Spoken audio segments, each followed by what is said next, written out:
Eccoci insieme, cari telespettatori, siamo in diretta con le nostre ospiti, affrontiamo dei temi estremamente importanti e interessanti. In questo periodo si parla tanto anche di Europa, sia perché vabbè, è il semestre italiano, quindi potrebbero esserci anche delle opportunità molto importanti per il nostro paese, ma anche perché ci sono, dobbiamo sempre ricordarlo, per chi è imprenditore, ma non solo, anche per chi svolge attività all'interno di strutture organizzate e nel settore dei servizi, del turismo, nei più svariati ambiti produttivi.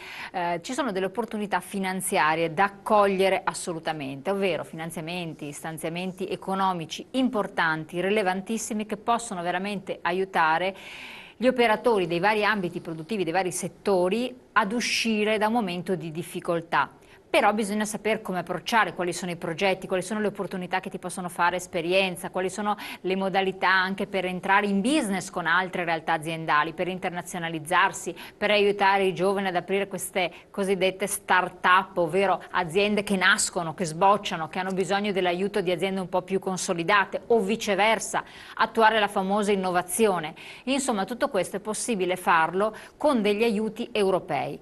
Come approcciare, quali sono i progetti, quali sono le modalità? Allora ci siamo rivolti all'Eurosportello, Unioncamere del Veneto, nuovamente, e con due giovani project manager cerchiamo di aprire e di semplicizzare il più possibile queste procedure. Allora, Stefania De Santi, project manager Eurosportello del Veneto, ci racconterà le reti di supporto alle imprese, piccole e medie imprese del territorio, oppure anche quelle più grandi, cosa succede.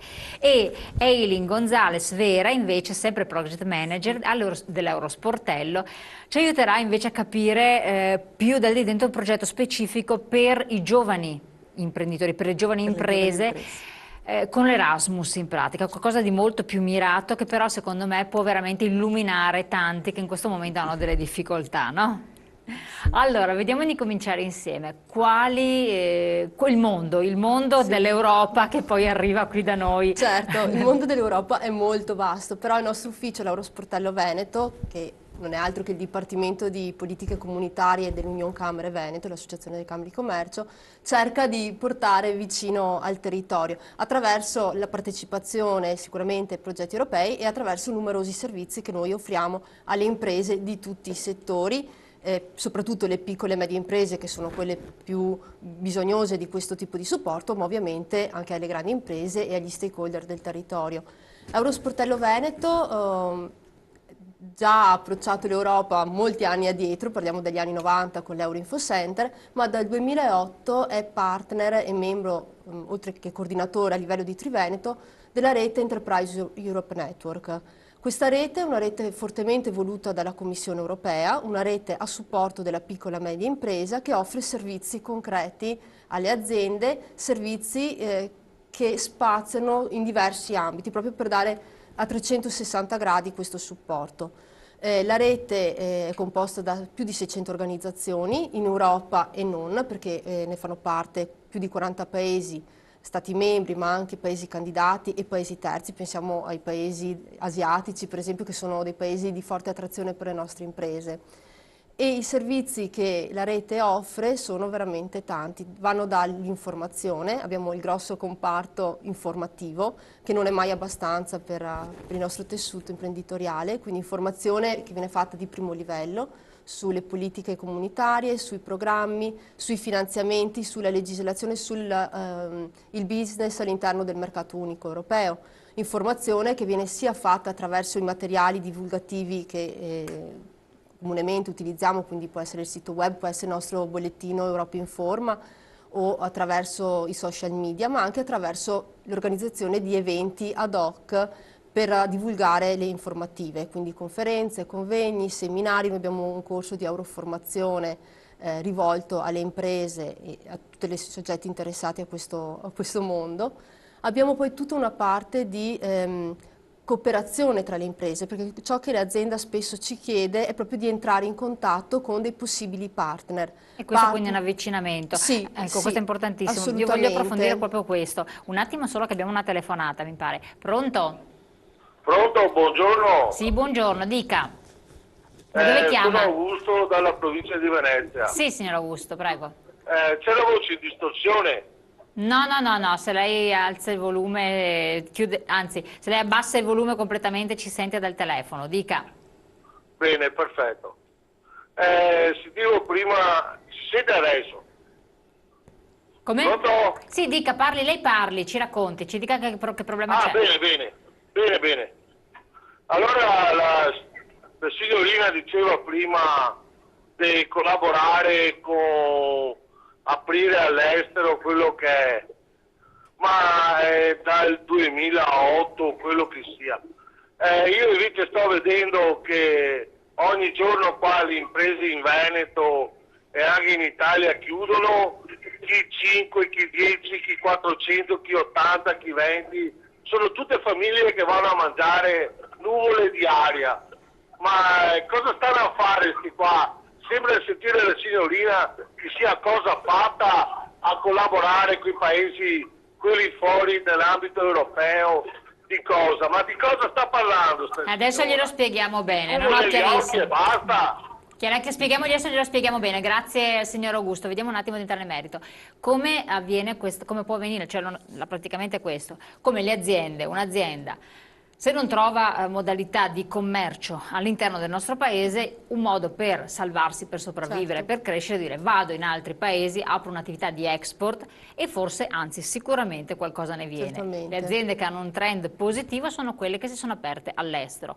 Come fare per un imprenditore, anche per un piccolo imprenditore, magari il caso del nostro telespettatore non lo so, che non ha molta esperienza, un artigiano o quant'altro, Sì. aprirsi a questa opportunità non può farlo da solo, deve farlo con chi lo sa fare, quindi raccontare qual è la propria azienda, di che cosa di che cosa si occupa e poi vedere che opportunità possono arrivare. Sicuramente per approcciarsi all'estero serve un accompagnamento, cosa che il nostro ufficio cerca tutti Quindi i giorni di l'imprenditore non può dare. andare da solo, No, dire vado, esatto. a meno che non abbia delle A meno conoscenze che non abbia specifiche già o degli comunque agganci. delle conoscenze, esattamente. Il nostro ufficio lo fa in diversi modi in realtà. Innanzitutto la rete è dotata di un database gestito da tutti i punti degli uffici che ne fanno parte, a cui attualmente sono inseriti più di 22.000 profili aziendali. Quindi l'azienda che è interessata a commerciare con l'estero o vuole fare trasferimento tecnologico, perché attenzione, parliamo di cooperazione, ma non è solo cooperazione in senso commerciale, ma abbiamo anche l'aspetto appunto dell'innovazione, del trasferimento di tecnologia e anche la costruzione di partenariati per fare ricerca. Quindi l'azienda che viene al nostro ufficio intanto ha la possibilità di essere inserita in un database gratuitamente, essere seguita nell'inserimento, perché anche il modo di porsi e la compilazione di un profilo aziendale non è banale, ma quindi viene proprio diciamo, accompagnato a passo nel modo tale da rendersi più attrattivile possibile per i soggetti esteri. Viene inserita in questo database che è visibile da tutti gli uffici della rete, quindi dicevo prima più di 40 paesi, e ha la possibilità di entrare in contatto con dei potenziali partner. Attenzione che l'azienda non entra in via diretta, ma c'è una mediazione da parte dei nostri uffici, quindi se un potenziale partner vuole mettersi in contatto con la nostra azienda, prima abbiamo la possibilità noi di capire se è effettivamente interessato, non viene, diciamo così, lasciata a se stessa l'azienda, e questo è un aspetto. Abbiamo poi delle iniziative mirate, quindi missioni all'estero e i cosiddetti eventi di brokeraggio. Cosa sono? Ovviamente le missioni commerciali all'estero sono dei momenti molto mirati per accompagnare fisicamente l'azienda in un paese target, quindi ovviamente c'è prima un riscontro dell'interesse di più aziende a partecipare a questo tipo di iniziative, c'è la verifica del mercato se effettivamente offre delle potenzialità e l'azienda viene accompagnata direttamente dai nostri funzionari nel paese, vengono fissati degli appuntamenti con delle aziende interessate chiaramente alla cooperazione, appuntamenti che vengono preventivamente selezionati, quindi l'azienda ha il modo prima di partire da casa di assicurarsi l'effettivo interesse una volta Quindi creare degli andata. incontri con degli imprenditori che si trovano in Germania per esempio. Noi però abbiamo organizzato sapendo... uno in Turchia per esempio l'anno scorso, che è stato un ottimo evento, ha dato buoni riscontri. Le aziende che hanno partecipato hanno avuto modo di, prima di affrontare il viaggio, di verificare i profili aziendali delle aziende turche, di verificare se potevano essere effettivamente di loro interesse e una volta verificato questo, partire con i nostri funzionari per incontrarli direttamente in loco. Tenga conto poi che durante gli incontri c'è il nostro personale che può dare supporto e può aiutare ad approcciare meglio questo tipo di iniziativa. Altra iniziativa che noi proponiamo sono gli eventi di brokerage, dicevo. Questi sono degli incontri che vengono per lo più fatti all'interno di eventi fieristici, quindi hanno anche una rilevanza a livello internazionale solo per il contesto in cui vengono fatti. E anche lì vengono organizzati degli incontri bilaterali per le imprese. Cosa vuol dire bilaterali? Quindi azienda ad azienda. Perfetto. Quindi la nostra azienda italiana incontra aziende spagnole, tedesche, portoghesi, francesi e così via. Anche in questo caso c'è tutta una fase pre-evento, quindi l'azienda viene selezionata, viene aiutata a verificare chi si è già iscritto all'evento. Selezionata l'azienda estera naturalmente. Sì, ma anche la nostra azienda, perché può essere che una nostra azienda vuole partecipare a un evento, dobbiamo verificare innanzitutto se è in grado di sostenere poi la relazione con un'azienda straniera. Certo. Perché fare internazionalizzazione vuol dire essere anche dotati di una risorsa che poi ti può seguire l'estero, che parla la lingua, che riesce a creare poi un rapporto con il partner straniero. Quindi sono tutte cose che ovviamente vanno seguite e a cui bisogna dare anche orientamento all'impresa. Questo lo facciamo a monte prima di ovviamente proporre questo tipo di iniziative. E qualora non ci siano le caratteristiche, l'azienda viene comunque orientata e aiutata eventualmente a sviluppare dei processi al suo interno per rendersi pronta ad affrontare questo tipo di esperienze. Quindi se c'è questo interesse, dicevamo, l'azienda viene accompagnata in questi grandi eventi fieristici dove vengono fatti degli incontri con i partner stranieri e sempre con il nostro personale che affianca l'azienda viene data tutta l'assistenza. Lo stesso viene fatto poi nella fase di follow up, diciamo, quindi quando l'azienda torna a casa e deve riprendere in mano gli incontri che ha fatto presso la company mission piuttosto che nell'evento in fiera, viene seguita chiaramente, quindi c'è la possibilità di seguire un po' passo a passo se ci sono delle problematiche, se hanno bisogno magari di informazioni aggiuntive, perché può essere, come è già capitato, che l'azienda torna in Italia però ha bisogno di informazioni di tipo legale o di tipo contrattuale, certo. Quindi noi cerchiamo di fornire anche questo tipo di supporto. Ha bisogno magari di identificare delle forme di finanziamento che possano far sviluppare il progetto o che permettano di sviluppare maggiormente la cooperazione, come può essere un Erasmus per giovani imprese, per esempio.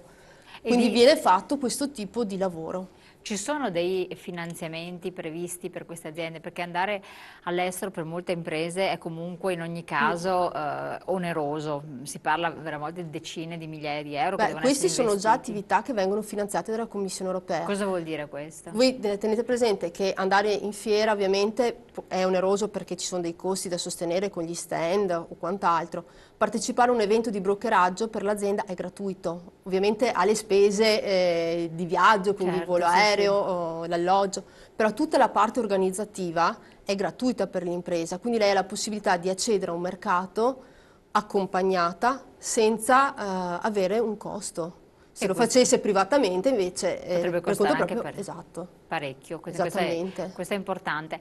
Allora, dopo continuando ad approfondire un po' questo tema, voglio un po' anche approcciare a questo discorso che era stato anche accennato più specifico per quanto riguarda i giovani imprenditori, no? Sì, le giovani imprese. Infatti Commissione Europea ha messo in piedi un altro programma che chiamiamo il bambino piccolo del grande programma dell'Enterprise Europe Network, che è l'Erasmus per giovani imprese. Molto importante, non è per giovani imprenditori, non è per i giovanissimi, non è un Erasmus per studenti, per persone che vogliono lavorare, è un programma che riprende l'animo di questo vecchio programma Erasmus dove le persone si spostavano a altri paesi per capire la cultura, riprende questo come meta, come filone fondamentale, lo replica in un programma rivolto alle imprese, in particolare alle giovani imprese. Cosa tratta?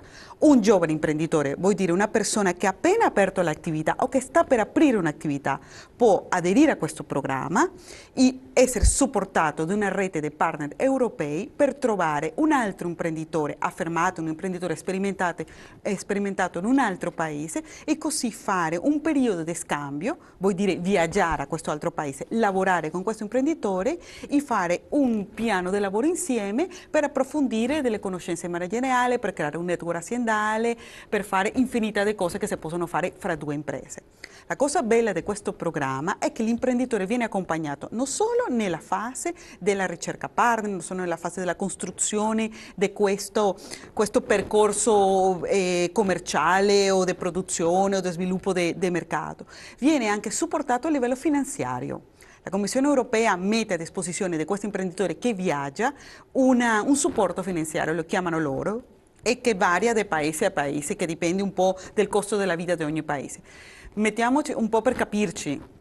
Un imprenditore di un altro paese che viene in Italia a lavorare con un imprenditore affermato qua in Italia riceve dalla Commissione europea 900 euro al mese. Che non è poca che non cosa. È poca cosa. Questi 900 euro al mese servono perché questo imprenditore possa venire qua e lavorare e non preoccuparsi tanto delle sue spese. Certamente che con 900 euro al mese non vive nessuno, soprattutto uno che è fuori, che non ha famiglia qua, ma la Commissione vuole fare un simbolo di supporto. Non è assistenzialismo, non è ti pago il 100% della tua spesa, perché tu sei un imprenditore, devi mettere qualcosa di te. Però ti sto supportando attraverso un network di organizzazioni intermediarie che supportano questo scambio e soprattutto ti supporto finanziariamente. Certo, quelle che possono essere spese magari di vitto e alloggio. Di vitto, alloggio, viaggio e tutto quanto. E questa è una cosa interessantissima, è un programma che è nato appena 5 anni, e Union Camere del Veneto è stato fin dalla fase pilota di questo programma.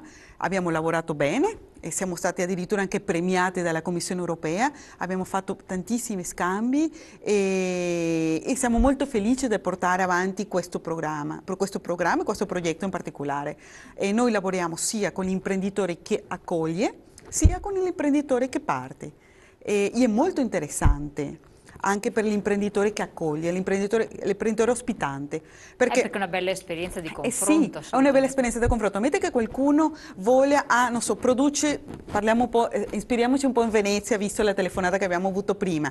Un imprenditore del veneziano che produce bicchieri di Murano, no? E vorrebbe aprire un mercato particolare in Polonia, dove non ha nessuno, non conosce nessuno, non conosce neanche il polacco, che è una lingua molto difficile.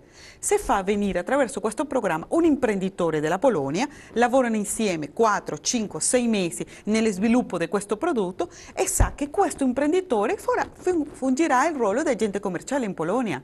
E questo a costo zero per l'impresa, perché come diceva e c'è anche un'attività di traduzione praticamente. E noi gli imprenditori che accoglie, gli imprenditori ospitanti, li supportiamo anche nei costi di traduzione, in tutto quanto. L'imprenditore che vuole partire invece, vuol dire la nuova impresa, loro dovrebbero avere una conoscenza di una lingua, perché giustamente se vuoi andare ad un altro paese deve conoscere la lingua. All'imprenditore invece che accoglie non è obbligato che lui sappia l'inglese o che sappia nessun'altra lingua, perché in teoria lui è qua, in questo paese, e chi viene a lavorare con lui dovrebbe essere interessato in farsi capire. Per cui è un programma che è molto democratico, cioè non c'è bisogno che l'impresa sia né competitiva né innovativa né niente, insomma. È per tutti. Perfetto, un attimo solo che interrompo, c'è un'altra telefonata. Pronto? Buongiorno signora Elena, si ricorda, sono l'imprenditore io, che ho il mini market in tutta Europa. Sì, prego, buongiorno. Io ho 230 mini market, ho 12.000 dipendenti in tutta Europa. Sì. Io sono d'accordo con questa proposta e anche per noi italiani questa cosa qua va molto bene, di fare mini market in Europa, di vendere i prodotti italiani, che noi siamo fortissimi, non ci batte nessuno. Questa è una proposta che è molto interessante di questa cosa europea. Sì. Lei ha già provato ad accedere a qualche progetto europeo? Ma io non ho mai già provato, perché io sono presente in tutti i 28 paisi dell'Europa, anche nei paesi dell'Est, in Russia. E quindi non ha bisogno? Non ho bisogno, perché vedo che quando arrivo, perché io ho la disponibilità dei capitali, ma un imprenditore come me, mio figlio, se è senza soldi che deve partire, questa cosa che propone la Commissione europea è una cosa bellissima. Certo, assolutamente. E sono contento che questa trasmissione ne parli, veramente. Lei è una signora veramente, e ringrazio la televisione che ne sta parlando. Grazie a lei del suo intervento, grazie anche al nostro telespettatore. Allora, prendiamo la telefonata, lo spunto che ha dato, andiamo però subito in pubblicità pochi secondi, poi ritorniamo, così anche ci rilasciamo a questo discorso di imprenditori che hanno la fortuna appunto di aver costruito con un'attività di un certo tipo, anche già un'attività di internazionalizzazione, di aver capitali, invece come aveva suggerito giustamente il telespettatore, possono avere un figlio che magari invece deve partire anche in un ambito diverso, senza questi presupposti, quindi come possono muoversi, soprattutto anche l'approccio come deve essere fatto. Pubblicità, poi torniamo insieme.